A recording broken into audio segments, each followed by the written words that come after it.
HB:n levynteko on sitten alkanut. Niin. Ja ollaan täällä Jannella tällä hetkellä ja sitten yritetään nyt tämmöistä vähän erilaista systeemiä kun on ollut ennen, että katsotaan nyt sitten Jannen kanssa valmiiksi ne läpi ne rakenteet jo ja sitten katsotaan sen jälkeen porukalla ja ilman muutahan me nyt sitten vähän näytetään, että mitä me ollaan aikaiseksi saatu, ettei tarvitse tehdä.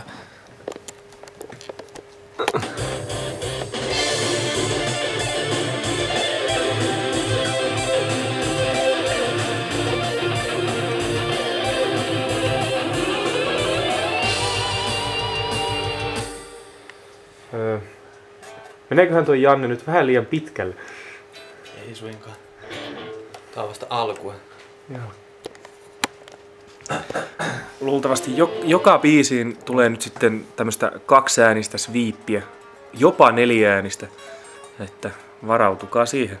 Tää biisi on piikki lihassa.